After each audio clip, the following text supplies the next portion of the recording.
மறக்காமல் இந்த சேனலை சப்ஸ்கிரைப் பண்ணுங்கள், பக்கத்தில் இருக்கிற பெல் பட்டனை கிளிக் பண்ணுங்கள். அப்போ தான் நான் போடுற வீடியோஸ் உங்களுக்கு உடனுக்குடன் கிடைக்கும்.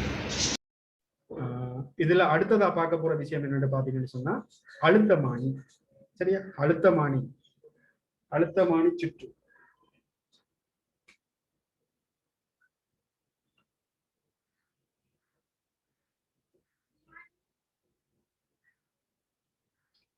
அழுத்தமானியை பார்த்தீங்கன்னு சொன்னா அழுத்தமானி சுற்றும் எங்களுக்கு லேப்ல அழுத்தமானி இவ்வாறுதான் காணப்படும்.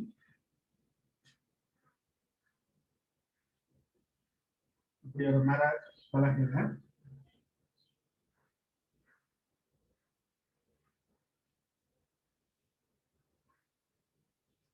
சில அழுத்தமானிகளை பார்த்தீங்கன்னு சொன்னால் இந்த கம்பிகள் வந்து இப்படி நீளமான கம்பிகள் எல்லாம் அப்படி காரணம் என்னன்னு சொன்னா உங்களுக்கு சமநிலை நீளத்தை பெற்றுக் கொள்வதற்குரிய நீளம் வந்து கூட நீளம் இருக்கக்கூடிய சில பரிசோதனைகள் எல்லாம் இருக்கலாம். அப்படியானதுக்காக நாங்கள் இவ்வாறு நீளமான இந்த 1 மீட்டர் இல்லை இது 1 மீட்டர் 2 மீட்டர் 3 மீட்டர் கிட்டத்தட்ட 4 மீட்டர் இப்படி நிறைய கம்பிகள் வகை இருக்க போகும். அதே மாதிரி இப்ப இதுல எங்களுக்கு மீட்டர் பாலத்துல எப்படி இருந்ததோ அதே போல மின்னோட்டத்தை கடத்தக்கூடிய மாதிரி அந்த உலோக கம்பிகள் உலோக தட்டுகள் இருக்கு. அவற்றுக்கு இடையில தான் நாங்க என்ன செய்ய போறோம்னு சொன்னால் தடைகளை இணைச்சு அதுக்கு இடையில அழுத்தங்களை வந்து நாங்க அளக்க போறோம். சரி, அப்ப இதை நான் குறியீட்டு வடிவத்துல பிரிக்கிறேன்.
அப்ப இது அழுத்தமானி சுற்ற நான் குறியீட்டு வடிவத்துல குறிக்காது.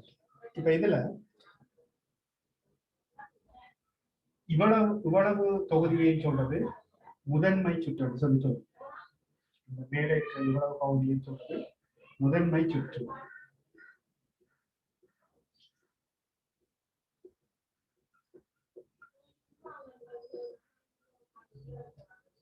இதை சொல்றது துணை சுற்று.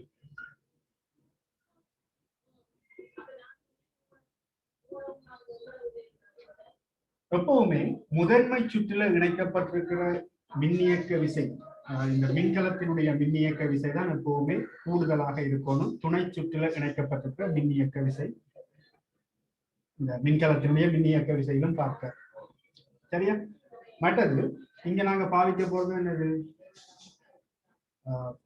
தொடர்ச்சியாக இந்த சுற்றுக்கு மாறா மின்னோட்டத்தை வழங்கக்கூடிய இந்த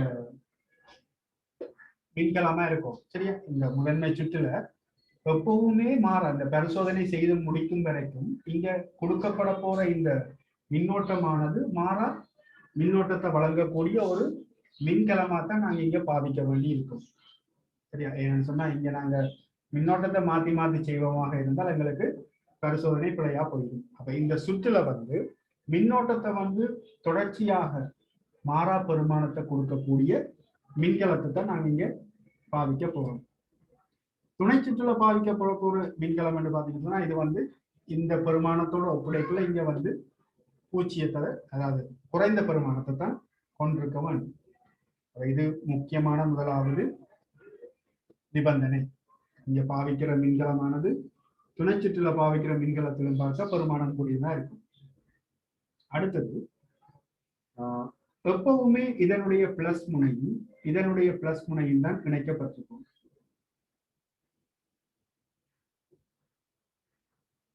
அதுக்குரிய காரணம் என்னன்னு சொன்னால், இப்ப எங்களுக்கு இதுல பிளஸ் முனை இதுல மைனஸ் முனை என்று இணைக்கப்படுமாக இருந்தால் என்ன நடக்கும் என்று சொன்னால், இதனூடாக மின்னோட்டம் போக வலிக்கிடுமாக இருந்தால் எங்களுக்கு இந்த மின்கலமானது மின்னிறக்கப்படும் என்ற காரணத்துக்காகத்தான் என்ன செய்வோம் என்றால், இதனுடைய பிளஸ் முனையையும் நாங்கள் இணைக்கணும். சரி, அப்ப மாறி இணைச்சாலும் உங்களுக்கு சமநிலை புள்ளி வந்து புறப்படாது. இந்த கல்வனமானி வந்து அந்த சமநிலை புள்ளியை வந்து உங்களுக்கு பெற்றுத்தராது. மற்றது இங்க இணைச்சிருக்கிறதும் உயர்தடை, ஹை ரெசிஸ்டன்ஸ் ஆளி கல்வனமானி. அப்ப நாங்க இவ்வாறு தொட்டுக்கொண்டு போற நேரம் எங்களுக்கு கல்வனமானி ஒரு கட்டத்தில் என்ன செய்ய போகுது, 0 வாசிப்பை காட்ட போகுது. ஆகவே இந்த நிலத்தை நாங்க உழவும் 100 என்று எடுத்தால் இது L, இது 100 - L என்று வருது.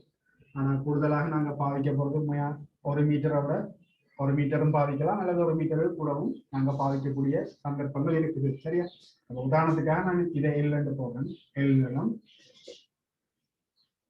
இது 100 - L ஆக இருக்க போகுது.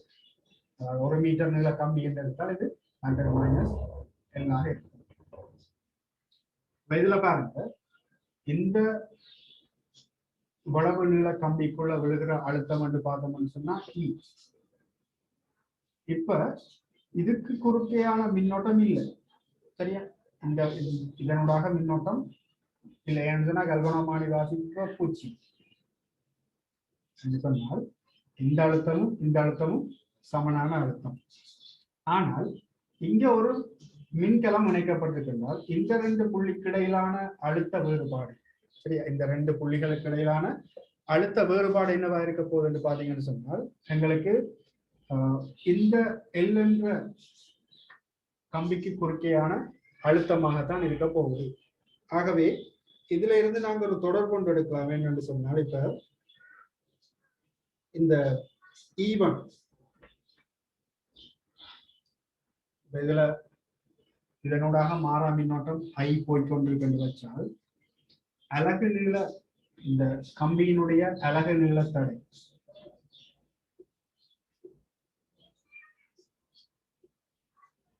அலகு நீள தடைய ஸ்மால் r என்று எடுத்தால் இங்க இது O என்று எடுக்கும்.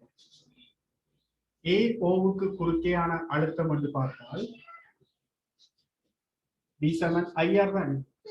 இதனோடான மின்னோட்டம் I, அலகு நீள தடை R என்று சொன்னா இது L நீளமானது RL என்று வரப்போம். அப்ப இந்த DAO இதுக்கு குறுக்கே அழுத்தம் யாரா இருக்க போற, இந்த மின்கலத்தினுடைய அழுத்தத்துக்கு சமனா இருக்கு. அப்ப இதுல பாருங்க, இந்த IR மின்னோட்டம் மாறாத மின்னோட்டம் தான் இங்க தொடர்ச்சியாக வழங்கப்படுத்திக் கொண்டிருக்க போது, அலகு நீள தடையும் வந்து மாறி பெறுவான். ஆகவே E0 நேர்விகித சமன் L என்று சொல்லி சொல்லலாம். சரியா, E0 நேர்விகித சமன் L. அடுத்த சந்தர்ப்பத்துல நான் இங்க மாறும் தடையை மாற்றி போட்டு இன்னொரு சந்தர்ப்பத்துல நான் என்ன செய்யலாம், இந்த தடையை மாத்துறதால இதனூடாக போற மின்னோட்டம் மாறிடும். ஆகவே அந்த குறித்த ஒரு சந்தர்ப்பத்துக்கு என்ன செய்ய போறதுன்னு சொன்னா E0 நேர்விகித சமன் L1 என்று வரும். அப்படி இந்த தடையை மாத்தி இதுக்கு குறுக்கியான அழுத்தத்தை வந்துன்னா இந்த சுற்றுலா உள்ள மின்னோட்டத்தை மாற்றுவதன் மூலம் இதுக்கு குறுக்கியான சமநிலை நீளத்தை வந்து என்னால மாற்றக்கூடிய மாதிரி இருக்கும். ஆகவே இதுக்கு குறுக்கியான அழுத்தமானது யாருக்கு சமனா இருக்க போகுதுன்னு பாத்தீங்கன்னு சொன்னா அந்த சமநிலை நீளம் L1க்கு சமனாக இருக்க போகுது. அப்ப நாங்க என்ன வெவ்வேறு சந்தர்ப்பங்கள்ல தடையை மாத்தி இதுக்கு குறுக்கியான சமநிலை நீளங்களுக்கு இடையிலான தொடர்பை பெற்று நாங்க என்ன செய்யலாம் என்று பார்த்தோம்னு சொன்னால் இந்த அழுத்தங்களை வந்து நான் பெற்றுக்கொள்ளக்கூடிய மாதிரி இருக்கும்.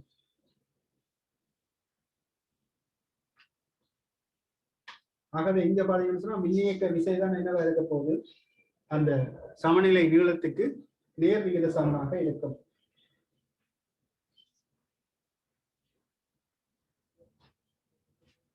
இப்ப இதுல சில சந்தர்ப்பங்கள்ல எங்களுக்கு சமநிலை நீளம், அந்த சமநிலை புள்ளி புறப்படையில சொன்னா என்ன அர்த்தம் சொன்னால், இங்க இந்த முனைகள் வந்து மாறி மாறி இணைக்கப்பட்டிருக்கலாம். இந்த பிளஸ் முனையோட இந்த மைனஸ் முனை இணைக்கப்பட்டிருந்தா எங்களுக்கு இங்க சமநிலை நீளம் பெறப்படாது. அதே நேரம் இந்த இணைப்புகள்ல வந்து தளர்வுகள் ஏதாவது இருக்குமா இருந்தாலும் எங்களுக்கு அங்க சமநிலை நீளம் பெறப்படாது.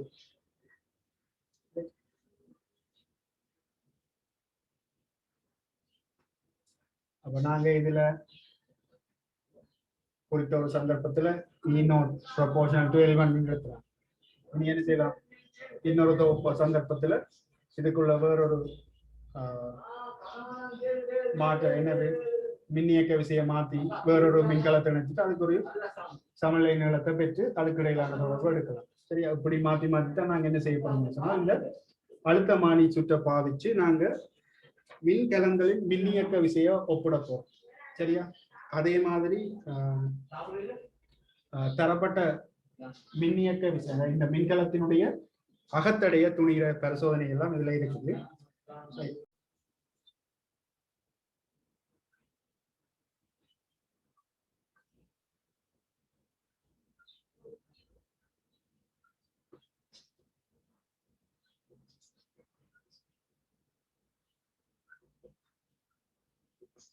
ஒன்று வந்து மின்கலங்களின் மின்னியக்க விசையை ஒப்புறது.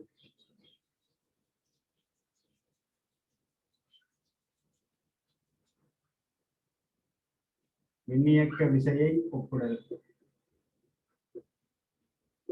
அடுத்தது இரண்டாவது தரப்பட்ட மின்கலத்தின் அகத்தடைய துணி.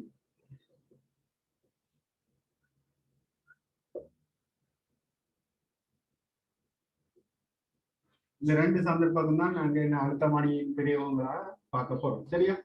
ஒன்று வந்து மின்னியக்க விசைகளை ஒப்புறது, மற்றது தரப்பட்டிருக்கிற மின்கலத்தினுடைய அகத்தடைய துணிகிறது. சரி, நாங்க முதலாவது மின்னியக்க விசையை ஒப்புறது எப்படின்னு சொல்லி பார்ப்போம். எங்களுக்கு அழுத்தமானி சுற்றுல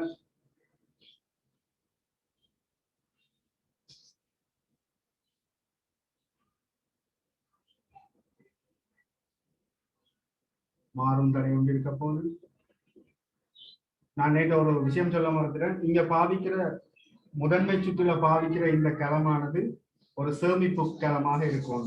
ஏன்னு சொன்னா, இது வந்து நாங்க இங்க பாவிக்கிறது வந்து வந்து ஈய சேமிப்பு களம்.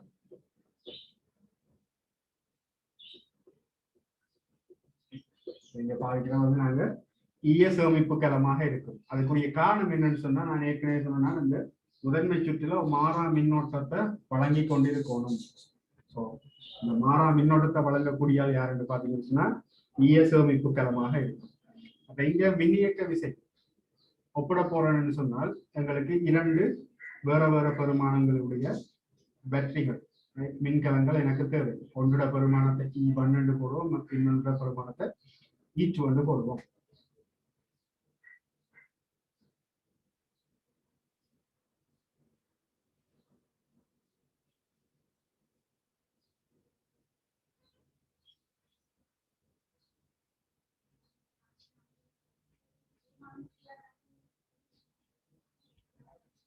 கல்வனோமானி ஒன்று நினைச்சிருக்கோம்.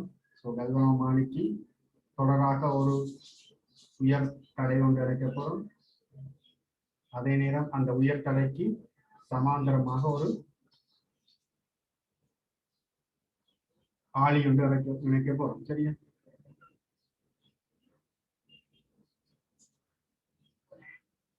இது என்ன செருகு சாவி, இது தட்டு சாவி என்று சொல்லி சொல்லுவோம். சரியா? இது செருகு சாவி, இது தட்டு சாவி. இங்க ரெண்டு வேற வேற மின்கலங்கள் இணைக்கப்பட்டிருக்கு. இது வந்து இருவழிச்சாவி ஒன்று இதோட தொடக்கூடிய மாதிரி இருக்கும், மற்றது இந்த முனையோட தொடக்கூடிய மாதிரி ஒரு சாவியாக இருக்கும். இது வந்து RH உயர் தடை. இந்த நேரம் உள்ள நீளத்தை L. இது நான் கொமனா L போடுறேன்.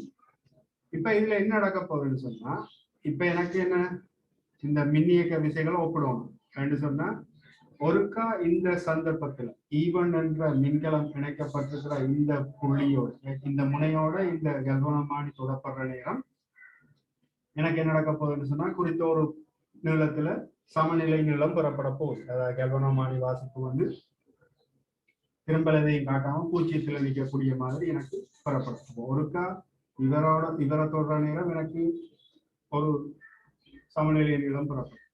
அதே நேரம் இப்ப என்ன செய்ய போறேன்னு சொன்னால், பரிசோதனை ரீதியா செய்யணும்னு சொன்னதால நான் என்ன செய்ய போறேன்னு சொன்னா, இங்க வரைவு முறை மூலம் தான் என்ன செய்ய போறேன், இந்த பரிசோதனையை செய்ய போறேன்.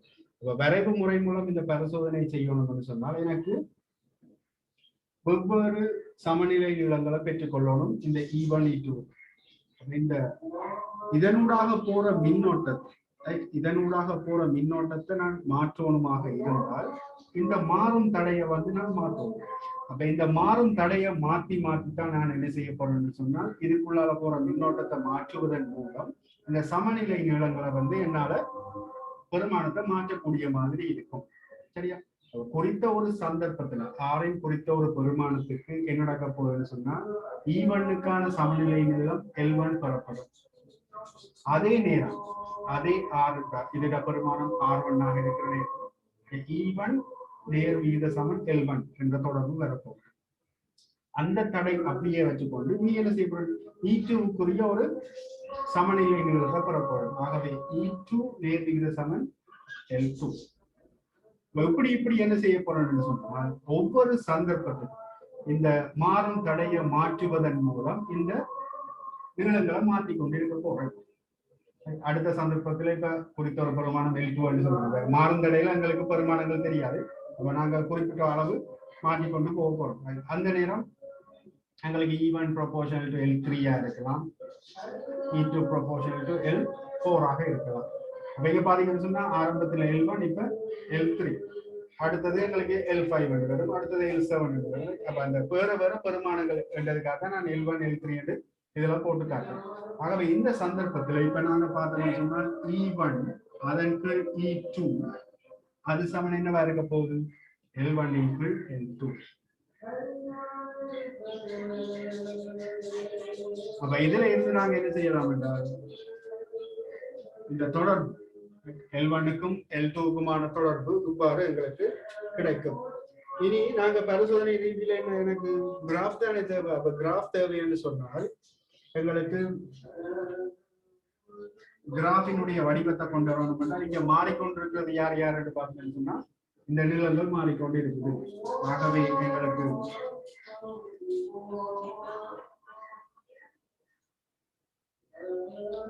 இந்த சமன்பாடு இவ்வாறு மாற்ற போறோம். y சமன் mx என்ற வடிவத்துல வரப்போகுது. அப்ப நீங்க அட்டவணையை தயார்படுத்தலாம். அட்டவணையை தயார் செய்தீங்கன்னு சொன்னா L1 L2க்கான பெருமானங்களை என்ன செய்யலாம், ஒவ்வொரு சந்தர்ப்பத்திலும் மாறும் தடையை மாற்றி அதுக்குரிய சமநிலை நீளங்களை பெறுவதன் மூலம் ஒரு வரைவு ஒன்று பெறப்போகுது. அந்த வரைவு என்னத்தை பெறப்போகுது, y சமன் mx என்ற வடிவத்தை தரப்போகுது. ஆகவே y சமன் mx என்ற வடிவத்தை தார நேரம் எங்களுக்கு படித்திறனை காணுமாக இருந்தால் அந்த படித்திறன்கள் யாராக இருக்க போகுது என்று பார்த்தீங்கன்னு சொன்னால்,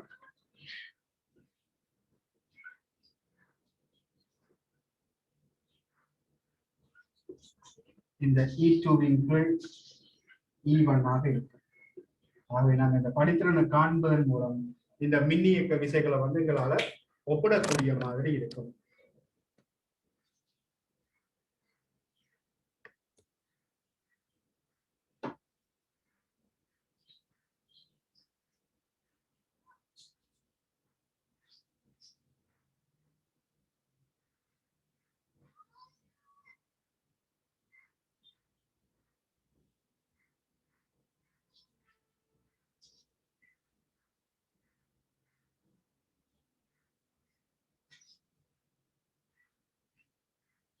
எதுக்கு இந்த இதை சொல்றீங்களா, கடத்தி என்ற இதை சொல்றீங்க, அந்த கம்பி? இந்த கம்பிக்கு தடை இருக்குன்னு தான் எடுத்து செய்ய போறோம். R7 ரோ எல் ஓவர் ஏன்னு சொல்லி. இப்போ மீட்டர் போல எப்படி செய்தோமோ அதே மாதிரி மீட்டர் பாலத்துல தடை இருக்கிற மாதிரி எடுத்து தானே அந்த உயிர்த்தன் பாலத்தோட பாவிக்கிறாங்க. உயிர்த்தன் பாலத்தோட பாவிக்கிறோம்னு சொன்னா அந்த குறித்த ஒரு பதார்த்தத்தால் செய்யப்பட்ட அந்த உலோகத்துக்கு வந்து தடை இருக்குன்னு சொல்லித்தான் நாங்க இங்க வந்து நாங்க பரிசோதனை செய்து கொண்டு வரோம். சரியா? இது வந்து நாங்க எப்படி செய்யறது என்ற வழிமுறையை சொல்லியாச்சு. இது பரிசோதனை நீங்க செய்ய போறீங்க என்றால் அதுக்கு ஒரு ஒழுங்குமுறை இருக்குது. சரியா? முதலாவது நீங்க இந்த ஒழுங்கமைப்பை செய்வீங்க. ஒழுங்கமைப்பை போட்டுட்டு அதாவது இந்த செட்டப்பை வந்து நீங்க ஆரம்பத்துல எல்லாம் சரியான முறையில இறுக்கமான முறையில எல்லாம் ஜாயின் பண்ணிட்டு முதலாவது நாங்க செய்ய வேண்டிய விஷயம் என்ன, இதுல கல்வனோமானியினுடைய இந்த தொடு சாவிய இந்த 2 முனைகள்ல முதலாவது நீங்க வச்சு பார்க்கணும். ஏபி என்ற முனைகள்ல தொட்டு பார்க்கணும். அப்ப ஏ என்ற முனையில ஒரு பக்கம் இந்த கல்வனோமானி திரும்புதுன்னு சொன்னா பி என்ற முனையில இன்னொரு பக்கம் திரும்பணும். அப்படி திரும்பினாத்தான் எங்களுக்கு ஏதோ ஒரு சந்தர்ப்பத்துல கல்வனோமானி பூச்சியத்தை காட்டும். உங்களுக்கு தெரியும், நாங்க பாவிக்கிறது மைய பூச்சிய கல்வனோமானி. மற்றது இங்க பாருங்க, நாங்க எடுக்கிற இந்த மின்னியக்க விசை முதல் சுற்று, இதுதான் முதல் சுற்று. முதல் சுற்றுல இருக்கிற மின்கலத்தினுடைய மின்னியக்க விசை தான் எப்பவும் பெருசா இருக்கணும். மற்றது இங்க இதனுடைய பிளஸ் முனையும் இதுல இணைக்கப்பட போற பிளஸ் முனையும் இணைக்கப்பட்டிருக்கும். இங்க முனைகள் மாற்றி இணைச்சாலும் உங்களுக்கு சமநிலைகளும் பெறப்படாது.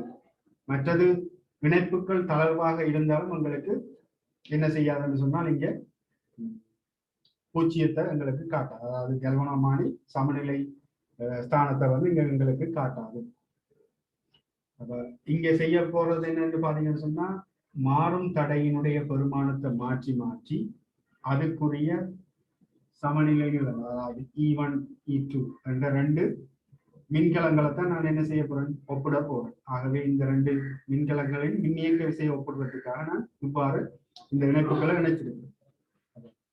ஆறுக்கு குறித்த ஒரு பெருமானத்தை ஒரு குறித்த ஒரு தூரம் அசைக்கிறீங்கன்னா அந்த சந்தர்ப்பத்துல E1க்குரிய சமநிலை நீளத்தை பெறணும், E2க்குரிய சமநிலை நீளத்தை பெறணும். எங்களுக்கு ஏற்கனவே நாங்க அழுத்தமானியில எடுத்து வச்சுட்டோம். E1 நேர் விகித சமன் L1 சொல்லி இதுக்கு குறுக்கிய விழுகிற அழுத்தம் வந்து இதனுடைய அழுத்தத்துக்கு சமன் எடுத்து வச்சுட்டோம். சரியா? சோ E1 நேர் விகித சமன் L1, E2 நேர் விகித சமன் L2. அடுத்தது இதுல நீங்க அவதானிக்க வேண்டியது என்னன்னு சொன்னால் இந்த தொடு சாவிய இந்த கம்பிக்கு மேல், உலோக கம்பிக்கு மேல இழுத்து கொண்டு போகக்கூடாது. ஏனென்றால் இழுத்து கொண்டு போனால் எங்களுக்கு மேற்பரப்பு மாற்றப்படும். மேற்பரப்பு மாறினால் தடை மாறுபடும். ஆகவே இந்த பரிசோதனை எங்களுக்கு பிழையாகும். அதே போல நாங்க அந்த கம்பியில அழுத்தம் கொடுக்கக்கூடாது. ஆக கூடின அழுத்தம் கொடுக்கக்கூடாது. தொட்டு கொண்டு போகலாம். இதை விட கூடின அழுத்தம் கொடுத்தாலும் என்ன நடக்கும், இந்த கம்பியினுடைய குறுக்கு வெட்டு வந்து மாற்றப்படக்கூடிய தன்மை இருக்குது. மற்றது மீட்டர் பாலத்துல நாங்க சில பல குறுக்கு வெட்டு பரப்பு நாங்க காண வேண்டி வந்தால் நாங்க இந்த கம்பியினுடைய விட்டத்தை அளக்கணும். அப்ப இந்த கம்பியினுடைய விட்டத்தை அளக்கிறதுக்கு நாங்க பாவிக்கிற கருவி என்னன்னு பாத்தீங்கன்னு சொன்னால் நுண்மானி திருகு கணிச்சியை தான் நாங்க பாவிப்போம். நுண்மானி திருகு கணிச்சியை பாவிக்கிறதன் மூலம் தான் என்ன செய்யலாம்னு சொன்னால் இந்த கம்பியினுடைய மேற்பரப்பை வந்து விகாரமடைய செய்யாமல் எங்களுக்கு அந்த வாசிப்புகள் எடுக்கக்கூடிய மாதிரி இருக்கு. சரியா? அப்ப சில பல உங்களோட கேள்வி கேட்கலாம், இந்த உலோக கம்பியினுடைய குறுக்கு விட்ட இந்த விட்டத்தை அளக்கிறதுக்கு நீங்க பாவிக்கக்கூடிய கருவி என்னன்னு கேட்டா நுண்மானி திருகு கணிச்சி. சரியா? நுண்மானி திருகு கணிச்சியை தான் நீங்க என்ன செய்யணும், பாவிக்க வேண்டும். மற்றது இதுல முக்கியமானது ஒரு என்ன முக்கியமான விஷயம், மற்றது எங்களுக்கு பாவிக்கிற நேரம் மட்டும்தான் இந்த தொடு சாவியை தொட்டு வாசிப்புகள், அந்த வாசிப்புகள் எடுக்கப்படுற நேரம் மட்டும்தான் இவரை தொடு சாவியை என்ன செய்யணும், இவரோட இணைக்க வைக்கணும். மற்றும்படி திறந்த நிலையில் இருக்கணும். ஏன்னு சொன்னா நான் சொன்னா தொடர்ச்சியாக இவர் மூடப்பட்டு இருக்குமா இருந்தால் இதனூடாக தொடர்ச்சியாக மின்னோட்டம் ஓடிக்கொண்டிருக்க போது. ஸோ தொடர்ச்சியாக மின்னோட்டம் ஓடிக்கொண்டிருக்குமாக இருந்தால் இந்த கம்பி சூடாகும். இந்த கம்பி சூடானால் தடை அதிகரிக்கும். ஸோ தடை அதிகரிக்குமா இருந்தால் எங்களுக்கு வாசிப்புகள் எல்லாமே பிழையாகத்தான் புறப்படும். சரியா? வலு ஏற்பற்றும். அதுக்காகத்தான் நாங்க என்ன செய்யக்கூடாதுன்னு சொன்னால் தொடர்ச்சியாக இவர் வந்து ஒன் என்ற அதாவது வேலை செய்து கொண்டு எங்களுக்கு வாசிப்புகள் எடுக்கப்படுற நேரம் மட்டும்தான் என்ன நடக்கணும், இந்த ஆளியை வந்து தொடுசாவியை வந்து நாங்க தொட வைப்போம். மற்றது இதுல நாங்க இந்த உயர்தடை கல்வனோமானிக்கு தொடராக இணைத்திருக்கிறோம். காரணம் வந்து கல்வனோமானியை வந்து பாதுகாக்கிறதுக்காக. அப்ப நாங்க தொட்டு கொண்டு போற நேரம் குறித்த ஒரு சந்தர்ப்பத்தில் எங்களுக்கு பூச்சியம் கிட்டத்தட்ட அந்த திரும்பல் வந்து பூச்சிகள் கிட்ட நிக்கிற நேரம் தான் என்ன செய்யப்படும், அந்த புள்ளிய நோட் பண்ணி வச்சுட்டு பிறகுதான் என்ன செய்யப்படும், இந்த ஆளியை வந்து மூட போறோம். ஆளியை மூடினால் இங்க குறிஞ்சுட்டாக்கப்பற்றும். அப்ப இந்த தடை வேலை செய்யாது.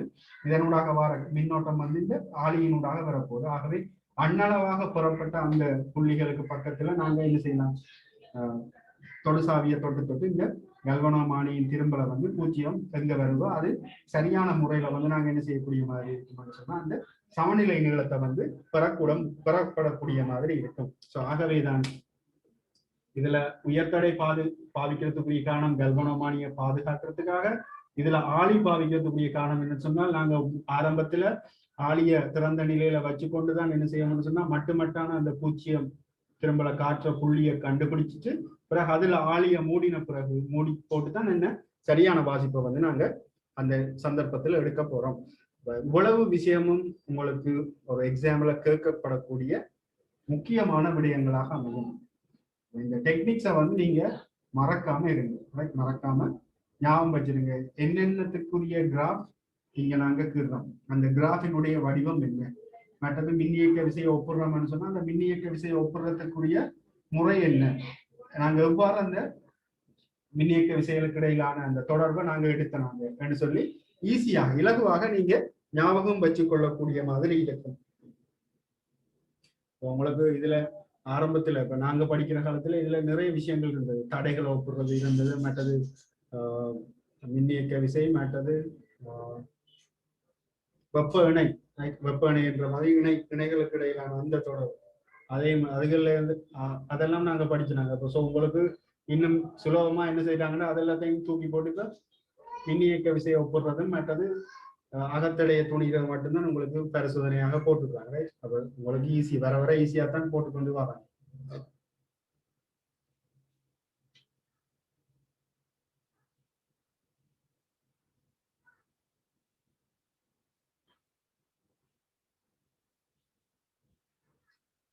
இது வந்து நாங்க கீறி காட்டுக்குள்ள இப்ப ஒரு கம்பி இருக்கிற மாதிரி மட்டும் கீறி காட்டுக்கிறோம். பட் இந்த இவ்வாறான பரிசோதனைகள் செய்யற நேரம் சில வளங்களுக்கு 1 மீட்டருக்கு கோடின நீளமான நீளங்கள் தேவைப்படலாம். சமநிலை நீளம் வந்து 1 மீட்டரை விட கூட நீளமுடைய சமநிலை நீளத்திலும் பெறப்படக்கூடிய சந்தர்ப்பம் இருக்கு. ஸோ அப்படியான சந்தர்ப்பங்கள் எங்களுக்கு நாங்க லேப்ல பார்த்தனாங்க ஒன்றுக்கும் மேற்பட்ட கம்பிகள் இணைக்கப்பட்டது. கிட்டத்தட்ட 4 மீட்டர் வரைக்கும் அந்த கம்பிகள் இணைக்கப்பட்டிருக்கு. நாங்க அதை வந்து நாங்க ஸ்கூல்ல லேப்ல பார்க்கலாம்.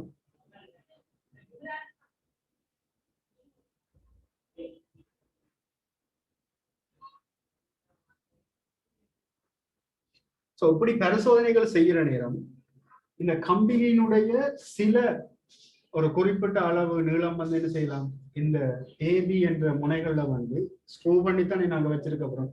அந்த ஸ்க்ரூ பண்ற நேரம் அதுக்குள்ள ஒரு குறிப்பிட்ட அளவு நீளம் வந்து இங்க சேர்ந்திருக்கலாம். அதைத்தான் சொல்றது முனைவு திருத்தம் என்று சொல்லி சொல்றது. ஸோ அப்படி முனைவு திருத்தங்கள் சம்பந்தப்படுத்தி உங்களுக்கு கேள்வி கேட்டால் நீங்க என்ன செய்யணும்னு சொன்னா முனைவு திருத்தம் பாருங்க. இந்த பரிசோதனையில முனைவு திருத்தத்தையும் சேர்த்து காண சொல்லி கேட்டா நீங்க இங்க எழுதணும். எப்படி E1 proportional to L1 plus E. சரியா, இந்த E என்றதுதான் அந்த முனைவு திருத்தமா இருக்க போகுது. உங்களுக்கு விளங்குமா நினைக்கிறேன். இப்ப கம்பி வந்து நாங்க இதுல கூட்டி விடுறோம்னு சொன்னா எப்படி ஸ்க்ரூக்குள்ள ஒரு குறிப்பிட்ட அளவு தூரம், அந்த குறிப்பிட்ட அளவு நீளம் வந்து இந்த கம்பியினுடைய நீளம் இருக்குமே. அந்த பரிசோதனையில அந்த சிறிய கம்பியினுடைய நீளமும் வந்து எங்களுக்கு வலுவை ஏற்படுத்தக்கூடிய சந்தர்ப்பம் இருக்கு. அப்ப அந்த முனைவு திருத்தத்தை நாங்க சிலவள துணிய வேண்டி வரலாம். அப்படி வந்து வருமா இருந்தால் நீங்க என்ன செய்யணும், முனைவு திருத்தத்தை பற்றி கலைக்கிறாங்கன்னு சொன்னால் அந்த நீளத்தோட எங்களுக்கு இந்த நீளம் L1 என்று சொன்னால் இங்க எப்படி எழுதும், E1 நேர் விகித சமன் L1 பிளஸ் E. இதுதான் அந்த முனைவு திருத்தமாக இருக்கும். அதே போல E2 எழுதுகிற நேரம் E2 proportional to L2 plus E சொல்லி நாங்க இதை எழுதுவோம். எழுதிட்டு அப்புறம் அந்த வளமையா செய்யற மாதிரி தொடர்புகளை எடுத்து சரியா.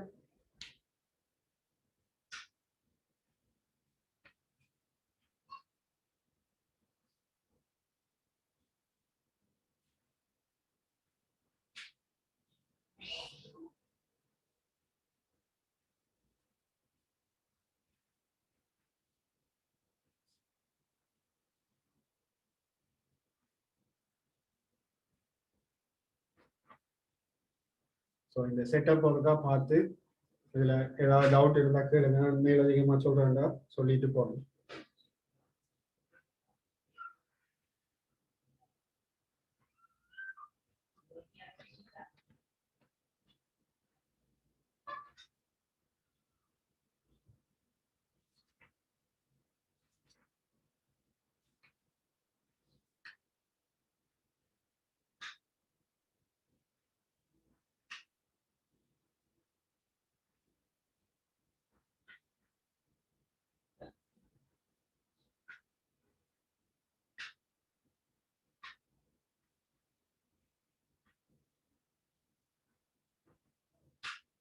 ரைட். ஸோ அப்போ இது கிளியர்னு சொன்னா நம்ம அடுத்த விஷயத்துக்கு போவோம். மின்கலத்தின் அகத்தடையை துணிதல். இதுவும் பரிசோதனை ரீதியாக தான் செய்ய போறோம் என்றாலும் இங்க எங்களுக்கு என்ன கிராஃப்ட் என்றால் அதுக்கு ஏற்ற மாதிரி எண்ணத்தை மாற்றணும் அப்படின்னு சொல்லி நாங்க அதை ஞாபகம் வச்சிருப்போம். இரண்டாவது மின்கலத்தின் அகத்தடையை துணிதல்.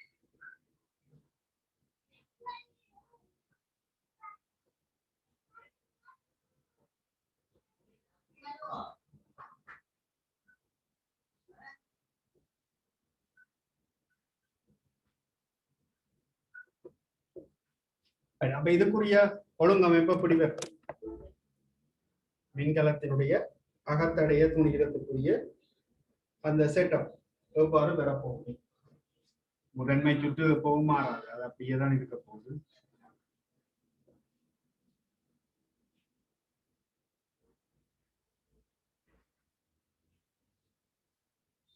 இதுதான் முதன்மை சுற்று, சரியா?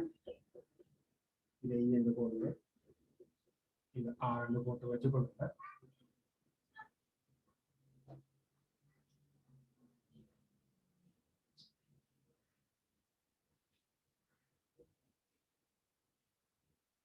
ஈவன் 2 வச்சிருப்போம், இதனுடைய அகத்தடைய 6 வச்சு.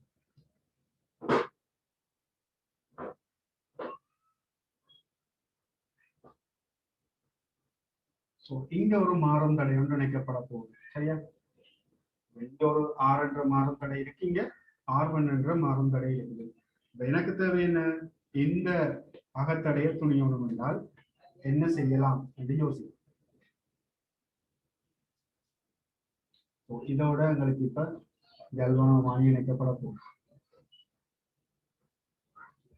உயர்த்தடை இவருக்கு சமாந்தரமா ஒரு செருகு சார்.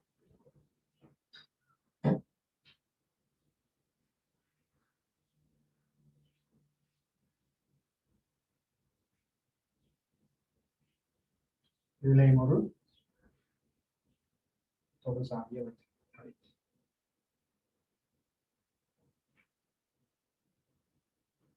இது மூடி இருக்கிற நேரம் எங்களுக்கு என்ன நடக்க போகுது? இதனோடாக ஒரு மின்னோட்டம் இருக்கு, I என்ற மின்னோட்டம் இருக்கு. இதனோடாக தொடர்ச்சியாக மாறா மின்னோட்டத்தை இவர் வழங்கி கொண்டிருப்பார். ஆரம்பத்தில் இந்த ஆளியை இதை K1 என்று போடுவோம், இதை K2 என்று போடுவோம். K1 மூடிட்டு K2 திறந்து விட்டால் என்ன நடக்காது? இந்த தடைக்குள்ள மின்னோட்டம் இருக்காது. அந்த சந்தர்ப்பத்துல நாங்க என்ன செய்யலாம்னு சொன்னால் இதுக்குரிய சமநிலை நீளத்தை நான் எடுக்கக்கூடிய மாதிரி இருக்கும். அப்ப இங்க G கல்வனோமானி திரும்பல காட்டாட்டி எங்களுக்கு, அதாவது திரும்பல காட்டாத மீன் மைய பூச்சி கல்வனோமானியில நடுவுல நிக்கிற மாதிரி இருக்கும் பூச்சி என்று சொன்னா சமநிலை புள்ளியை அவர் எடுத்துட்டார். அந்த சந்தர்ப்பத்துல இதனூடாக மின்னோட்டம் இருக்காது. ஆகவே அந்த சந்தர்ப்பத்துல E1 proportional to ஆரம்பத்துல L0 எடுக்கும். சரியா?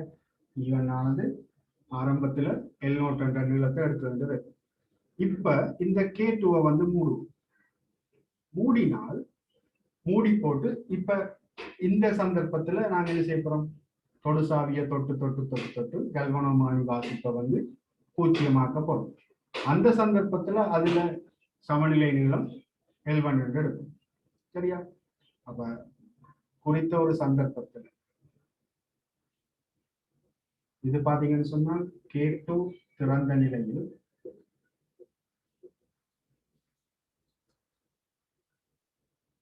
அடுத்தது K2 மூடிய போது K2 மூடிய போது என்ன நடக்க போகுதுன்னு பாத்தீங்கன்னு சொன்னா அந்த சந்தர்ப்பத்துல கல்வனோமானி வாசிப்பு பூஜ்ஜியம் காட்டுதுன்னு சொன்னா அந்த சமநிலை நீளத்தை L1 என்று போகுது. அந்த L1 யாருக்கு சமனா இருக்க போகுதுன்னு பாத்தீங்கன்னு சொன்னா இங்க இந்த தொகுதியினூடாகத்தான் என்ன செய்யாது? கல்வனோமானியினூடாகத்தான் மின்னோட்டம் போகாதே தவிர இது ஒரு மூடின சுற்றா இருக்கு பாருங்க. இது ஒரு மூடின சுற்றாயிட்டு. சரியா? இது ஒரு மூடின மின் சுற்றாக இருக்கிறதால இந்த மூடின மின் சுற்றுக்குள்ள ஒரு மின்னோட்டம் ஒன்று இருக்க போகுது. அதை நான் ஸ்மால் ஐ என்று வைக்கிறேன். வடிவா கவனித்துக் கொள்ளுங்க. எனக்கு ஆளி K2 இப்ப மூடிட்டேன். ஆளி K2 மூடிட்டு இந்த சந்தர்ப்பத்துல கல்வனோமானி பூஜ்ஜியத்தை காட்டுற நேரம் ஒரு சமநிலை நீளம் L1 எடுத்துட்டேன். சரியா? இப்ப கல்வனோமானியினூடாகத்தான் மின்னோட்டம் போகையிலேயே தவிர இது ஒரு மூடின மின் சுற்றாக இருக்கிறதால இதுக்குள்ள ஒரு பேட்டரி இருக்குது, ஒரு அகத்தடை இருக்குது, இங்க ஒரு தடை இருக்கு, மாறும் தடையும் இருக்கு. ஆகவே இதுக்குள்ள ஒரு குறித்தளவு மின்னோட்டம் எப்பவும் ஓடிக்கொண்டுதான் இருக்க போகுது. சரியா? இதுக்குள்ள மின்னோட்டம் கொண்டிருக்கத்தான் போதும். அப்ப இந்த சுற்றுக்கு, இந்த மூடின மின் சுற்றுக்கு தொடர்புடையினால் எங்களுக்கு E1 சமன் I into அகத்தடை R பிளஸ் R1. ஆகவே இதனூடாக உள்ள மின்னோட்டம் என்று பார்த்தோம்னு சொன்னா E இன் கீழ் R பிளஸ் R1. ஆகவே இந்த L1 என்றவர் யாருக்கு சமனா இருக்க போறாருன்னா இந்த பேட்டரியிலிருந்து வெளிநோக்கி மின்னோட்டம் போவதால் இதுக்கு குறுக்கையான அழுத்தம் என்னவாக இருக்க போகுது பார்த்தோம்னு சொன்னால் ஒன்று இது நான் AB என்ற முனை என்று எடுத்தால் VAB சமன் E மைனஸ் IR இப்படி எழுதலாம். அல்லது இன்னொரு முறை எழுதலாம். ஏபிக்கு குறுக்கே இணைக்கப்பட்டிருக்கிறார் இது. ஆகவே ஏபிக்கு குறுக்கேயானது வந்து I into R1 என்று எழுதலாம். சரியா? அப்ப ரெண்டு முறைகள் எழுதலாம். பேட்டரியிலிருந்து வெளிநோக்கி மின்னோட்டம் போவதால E மைனஸ் IR, மற்றது இந்த முனைக்கு சமாந்தரமாக இணைக்கப்பட்டிருக்கிறதால இங்க ஏபிக்கு இடையிலான அழுத்தம் வந்து I into R1க்கு சமம். அப்ப இப்ப இதுக்கு குறுக்கையான அழுத்தம் தான் என்னது? L1க்கு சமம். VAB நேர்விகித சமன் L1. நான் இப்ப என்ன செய்ய போறேன்? இந்த VABக்கு பதிலாக I into R1 போறோம். I into R1 நேர்விகித Saman L1 என்று போறேன். இப்ப I1க்கு பதிலாக வேணும்னா நாங்க இதை கொண்டு வந்து போடலாம். ஐக்கு பதிலாக போட்டால் R1 இன் கீழ் R plus R1 நேர்விகித சமன் L1 ஆக இருக்க போகுது. சரியா? இப்ப இதுல நான் என்னத்தை மாத்தினால் இந்த சமநிலை நிலங்களை மாற்றக்கூடிய மாதிரி இருக்கும் என்று பார்த்தால் இங்க பாத்தீங்கன்னா R1 E ஸ்மாலர். அப்ப இங்க எங்களுக்கு அகத்தடை மாறாது, எங்களுக்கு கேபிட்டல் E என்றதும் மாறாது. மாறக்கூடிய ஆள் யாருன்னு பாருங்க. சாரி, இதுல E1. அப்ப இதுல எங்களுக்கு இந்த பெருமானம் மாறாது, அகத்தடை மாறாது என்றால் நான் இதுல யாரை மாத்தினா சமநிலை நிலம் மாறும் என்று பாத்தீங்கன்னா இந்த மாறும் தடையை மாத்தித்தான் நான் என்ன செய்வேன்? இதுக்குரிய சமநிலை நிலத்தை பெறக்கூடக்கூடிய மாதிரி இருக்கும். அதாவது இந்த தடையை மாற்றுவதன் மூலம் இந்த சுற்றில இருக்கிற மின்னோட்டம் மாறப்போகுது. இந்த சுற்றில இருக்கிற மின்னோட்டம் மாறினால் ஏபிக்கு குறுக்கே உள்ள போற அழுத்தத்தினுடைய பெருமானம் மாறும். அப்ப அதை வச்சுக்கொண்டு நான் என்ன செய்யக்கூடிய மாதிரி இருக்குன்னு சொன்னால் இதை எடுக்கக்கூடிய மாதிரி இருக்கும். சரியா? அப்ப நாங்க இதை இவ்வாறும் கொண்டு வரலாம். மற்றது ரெண்டு சந்தர்ப்பம் எங்களுக்கு இருந்தது. இது ஒரு சந்தர்ப்பம் ஆரம்பத்துல ஒன்று, இது இரண்டாவது சந்தர்ப்பம். இது ஒன்றால் ஒன்று பிரிச்சு நாங்க கொண்டு வரக்கூடிய மாதிரி இருக்கு. இப்ப இதுல நாங்க பிரிப்போம் என்று சொன்னோம். ரைட்? மூன்றாவது தொடர்பு எடுத்தால் மூன்றாவது தொடர்பு முதலாவது தொடர்பால பிரிச்சால் எங்களுக்கு என்ன வரப்போகுதுன்னு பார்த்தால் வெட்டுப்பட்டோம். என்ன சோ மின் இயக்க விசையை அப்படியே வச்சிருக்கோம்.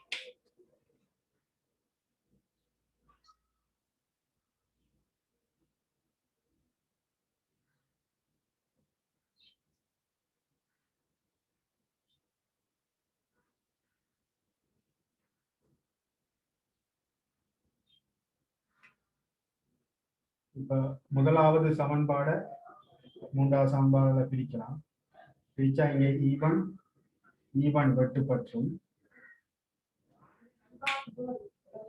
இப்ப இது உங்களுக்கு இந்த அமைப்பு விளங்கிட்டு தானே. இதுல இருந்து நாங்க இனி எவ்வாறு அந்த வரைவு முறையை கொண்டு வரலாம்னு சொல்லி பார்ப்போம். இது வேணுமெண்டா அவருக்கு நோட் பண்ணி வச்சு கொடுங்க வேணுமானாக்கள்.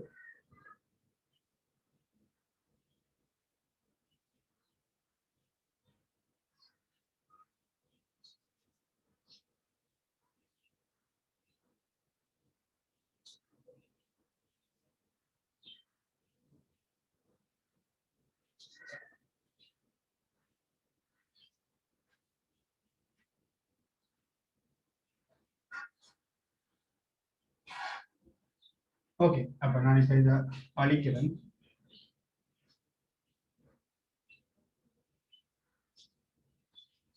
இதுல நாங்க இவ்வாறான தொடர்பு எடுத்தாச்சு. சரியா? ரெண்டு முறைகள்ல இந்த அகத்தடைய துணியக்கூடிய மாதிரி இருக்கும். அது எப்படின்னு சொல்லி காட்டும் பாருங்க. இப்ப மூன்றாவது சமன்பாட முதலாவது சமன்பாட பிரிச்சால்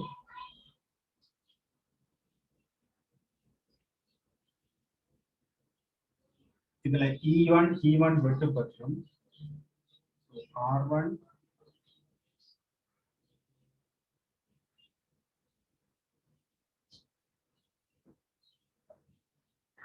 அது சமன் L1 இன்கீழ் L0 ரெண்டு வரும்.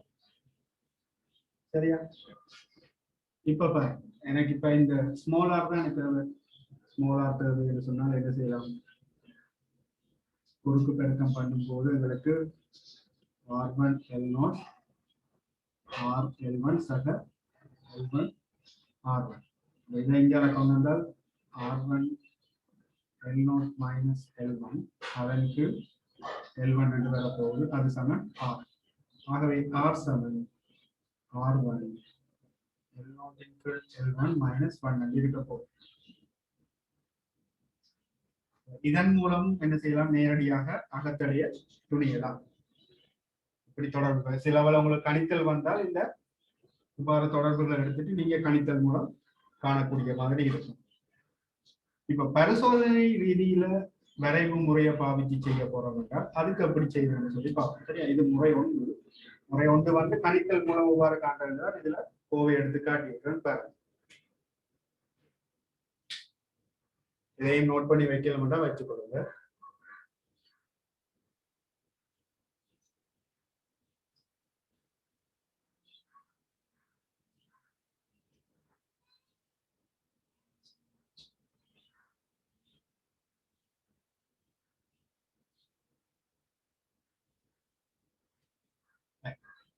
இது கணித்தலுக்குரிய முறை. அடுத்தது நாங்க பார்ப்போம் வரைவுக்குரிய முறையை பார்ப்போம். வரைவுக்குரிய முறை என்று பார்த்தால் எங்களுக்கு K2 ஆனது மூடப்பட்ட நிலையில K2 ஆனது மூடப்பட்ட நிலையில எங்களுக்கு தொடர்பு எடுக்கும்.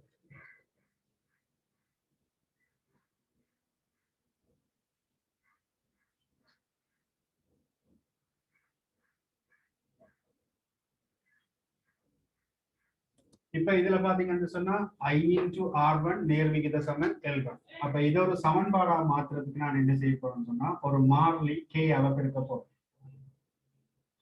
மாறிலி கேயால பெருக்கிட்டு இப்ப இந்த மின்னோட்டம் ஐக்கான தொடர்பு எழுதினால் எங்களுக்கு மின்னோட்டம் ஐக்கான தொடர்பு எப்படி வரும்?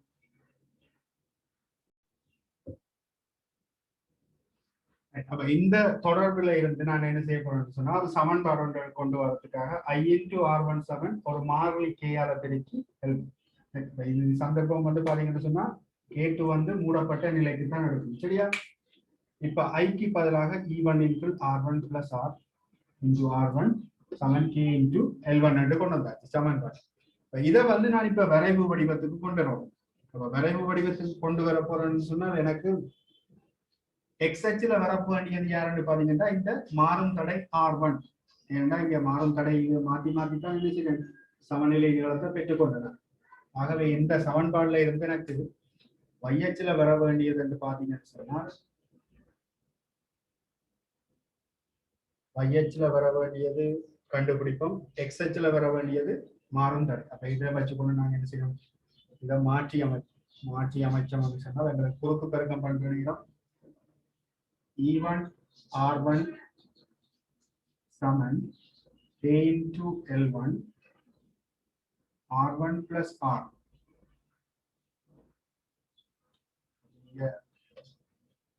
பிடிச்சம் என்று சொன்னால் L1 Saman K×E1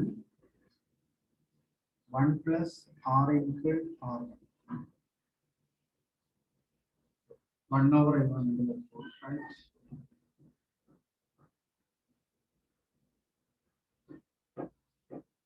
Bracket and equal to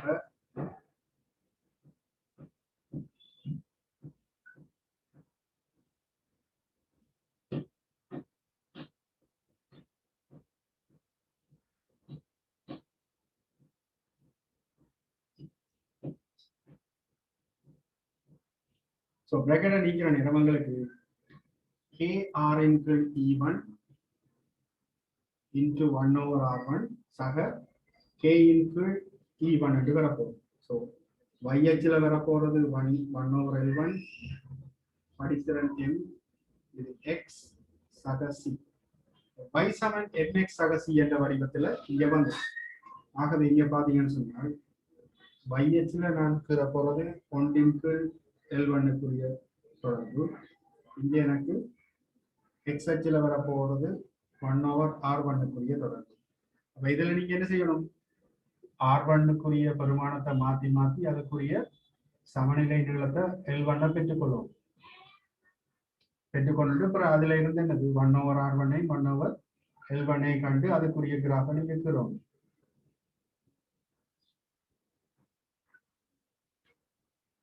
சரியா? பார்த்துக்கொள்ளும் R1 மாத்தி மாத்தி அதுக்குரிய சமநிலை நீளம் L1 துணியோனும் பிறகு 1/R1 1/L1 சமன் அந்த பெருமானங்களை கணிச்சிட்டு பிறகு இதுல கிராஃபுக்கு y சமன் mx சக C என்ற வடிவத்துல வரப்போகுது. அப்ப இந்த சமன்பாட்டின் மூலம் நாங்க பெற்றுக்கொள்ளலாம் என்ன, இதன்படி பார்த்தோம்னு சொன்னா இங்க எனக்கு கிடைச்சது படித்திறன் வந்து என்னத்தை தரப்போகுது, படித்திறன்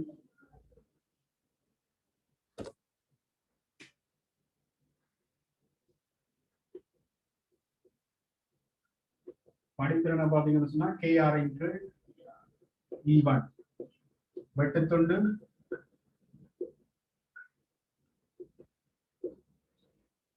K×E1. அப்ப எனக்கு தேவை என்னது, அகத்தடை R, ஸ்மால் R தான் தேவை. அகத்தடை R தேவை என்று சொன்னா படித்திறனையும் வெட்டுத்துண்டையும் ஒன்று பிரிச்சு விட்டோம். நான் படித்திறனை இங்கே M என்று போடுறேன், வெட்டுத்துண்டை C என்று போடுறேன்.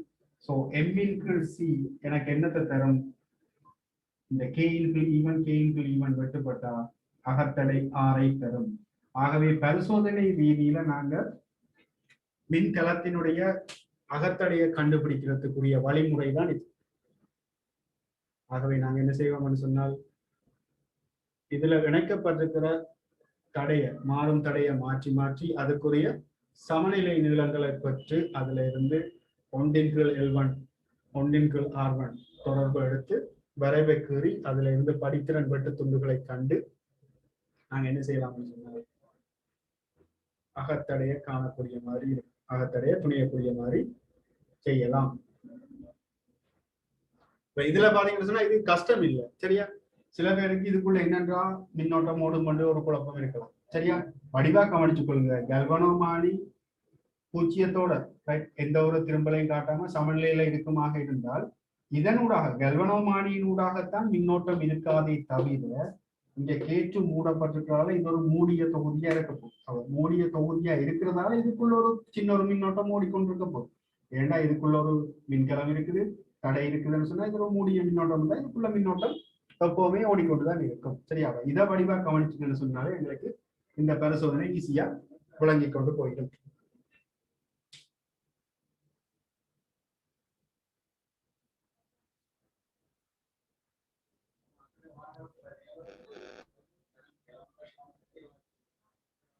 மற்றது இப்ப நீங்க பரிசோதனை செய்து கொண்டு போய்க்குள்ள இந்த ஆர்வனினுடைய பெருமானத்தை 20 ஓமிலும் பார்க்க குறையாம பார்த்துக் கொள்ளுங்க. அப்படி குறைஞ்சதுன்னு சொன்னா என்ன செய்யணும்னு சொன்னால் இதனோட இந்த மின்கலம் வெகு விரைவில் என்ன செய்திருக்குன்னு சொன்னா மின்னிறக்கப்பற்றும். என்ற தடை குறைய குறைய குறைய மின்னோட்டம் கூட போய் கொண்டிருக்க போகுது. ஆகவே எங்களுக்கு இந்த மின்கலமானது விரைவாக மின்னிறக்கப்பற்று, சரியா? மற்றது நாங்க மீட்டர் பாலத்துல என்னென்ன ஸ்டெப்ஸ் செய்தோமோ அதே மாதிரி இதுக்கு முதல் செய்த அழுத்தமானில என்னென்ன ஸ்டெப்ஸ் செய்தோமோ அதே தான் இங்கேயும் நாங்க செய்ய வேண்டி இருக்கும், சரியா? அதைகளும் மறந்துடாங்க. முதலாவது இந்த அமைப்பை ஒழுங்கமைப்பு செய்வீங்க. கல்வனோமானியினுடைய இந்த தொடு சாவியை இதுல ஒருக்கா வச்சு தொட்டு பார்க்க போறீங்க. எக்ஸ் போடும், இதை வைந்து போடும். எக்ஸ்ல வச்சு பார்க்குற நேரம் ஒரு பக்கம் திரும்பலையும், வையில வச்சு பார்க்குற நேரம் அதுக்கு எதிரான பக்கத்துல திரும்பலையும் காட்டணும். அப்பதான் எங்களுக்கு சமநிலையில நடுவுல பெறக்கூடிய மாதிரி இருக்கும், ரைட்? எல்லா இணைப்புகளும் இறுக்கமாக இணைக்கப்பட்டிருக்கணும். மற்றது கம்பிகளை நீங்க கம்பிக்கு மேல தேய்ச்சி கொண்டு போகக்கூடாது. வாசிப்புகள் எடுக்கப்படுற நேரத்துல இந்த ஆளி மூடப்பட்டிருக்கணும். அன்னளவா எடுத்துட்டு பிறகு திருத்தமான வாசிப்பு எடுக்கிற நேரம் இது மூடி இருக்கணும், சரியா? இது கேட்டும் இங்க மூடி இருக்கணும். அப்போ இதனுடைய பிளஸ் முனை இதனுடைய ஒத்த முனையோட இணைக்கப்பட்டிருக்கணும். இங்க எடுக்கிற மின்கலம் ஈய சேமிப்புக்கெல்லாம்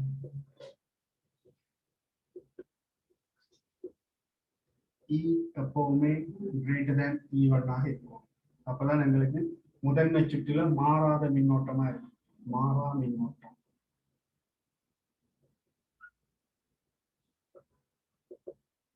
எவ்வளவு விஷயங்களும் உங்களுக்கு தெரிஞ்சிருக்கணும்.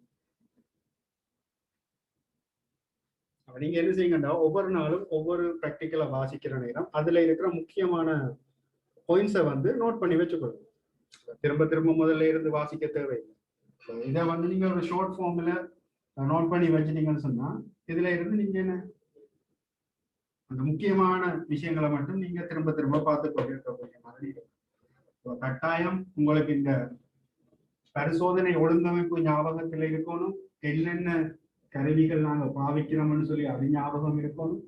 அப்படி ஞாபகம் இருந்தா தான் நாங்க இதுல ஆன்சர் பண்ணக்கூடிய மாதிரி இருக்கும். இதுல என்ன கேட்கிறாங்கன்னு சொன்னா உருவில் காணப்படும் அழுத்தமானி சுற்றில் ஆளி எஸ் ஆனது ஏயுடன் தொடுக்கப்படும் போது சமநிலை நீளம் எல் ஆகும். ஏயுடன் தொடுக்கப்படுற நேரம் சமநிலை நீளம் எல் என்று சொல்லி சொல்றாங்க. இப்ப எஸ் ஆனது பியுடன் தொடுக்கப்படும் போது சமநிலை நீளம் என்னவாக இருக்கும் என்று சொல்லி கேட்கலாம். யாராவது சொல்லுங்க பாப்போம். ஏயில தொடுக்கப்படுற நேரம் சமநிலை நீளம் எல்லாம், பியோட தொடுக்கப்படுற நேரம் சமநிலை நீளம் என்னன்னு சொல்லி கேட்கிறாங்க. இந்த சுற்றுல யாராவது சொல்லுங்க பாப்போம். சரி, இதுல பேசிக் ஐடியா என்ன? கல்வனோமானி வாசிப்பு 0 இருக்கிற நேரம் தான் இந்த சமநிலை நீளம் பெறப்படுவதால் ஏயோட தொடுக்கப்படுற நேரம் இதுக்குள்ள இருக்கிற அழுத்தம் இதுக்குள்ள இருக்கிற அழுத்தத்துக்கு சமம். அப்ப E1 நேர் விகித சமநிலை. இப்ப இதுல பாருங்க, இந்த பேட்டரியினுடைய பிளஸ் முனை மைனஸ் முனை, இங்க மைனஸ் முனை பிளஸ் முனை. அப்போ மின்கலங்கள் முனைகள் மாற்றி இணைக்கப்படுற நேரம் என்னன்னு பார்த்தனாங்க கூடிய பெருமானத்துல இருந்து இந்த குறைஞ்ச பெருமானம் கழிபட போகுது. அப்போ ஒன்றில இருந்து கால் இல்லாம கழிபடும் ஆயிருந்தால் மிச்சம் இருக்க போறது முக்காலா இருக்க போறது. 3x4 even. அப்ப இந்த 3x4 ஈவன் இருக்கிறதுக்குரிய சமநிலை நீளத்தை நான் L1 என்று போடுறேன். 3 ஈவன்×4 proportional to L1. இப்ப இது முதலாவது, இது இரண்டாவது தொடர். ஒன்றால பிரிச்சு விட்டோம்னு சொன்னா எங்களுக்கு என்ன நடக்க போகுது? 3x4 proportional to L1 ஆகவே L1 வந்து என்னவா இருக்க போகுது? 3L×4 ஆக இருக்கும். விடைய பாத்தீங்கன்னு சொன்னா 3L×4. இந்த கம்பிக்கு குறுக்க, ஏண்டா இதுல இந்த சுற்றுல முதன்மை சுற்றுல மாறா மின்னோட்டம் அப்போ ஓடிக்கொண்டுதான் இருக்க போகுது. இதுக்கு குறுக்கையான அழுத்தம், இதுக்கு குறுக்கையான இதோட இணைக்கப்பட்டிருக்கின்ற இதுக்கு குறுக்கையான அழுத்தத்துக்கு சமம். அதானே நாங்க பார்த்தோம். சரியா? இத மாதிரி நிறைய கேள்விகள் இருக்குது. நாங்க அதையும் செய்து பார்ப்போம். திரும்ப ஒருக்கா நீங்க இந்த தியரி ஒருக்கா பார்த்துக்கொள்ளுங்க. சரியா? அடுத்த மாநிலம் கிணறு கஷ்டம் சொல்லி சொல்லுவாங்க. ஆனா அது என்னன்னு சொன்னா சரியான முறையில விளங்கிட்டீங்கன்னு சொன்னா இதெல்லாம் சிம்பிளான ஒரு கேள்வியா தான் அமையும். ரைட், நாங்க இனி திங்கக்கிழமை திரும்ப இதுல நாங்க மிச்ச கேள்விகளோட பார்க்கலாம். கொஞ்சம் கேள்விகளை செய்துட்டு நாங்க அங்கெல்லாம் மின்காந்த தூண்டல்ல நாங்க மிச்சத்தை பார்ப்போம்.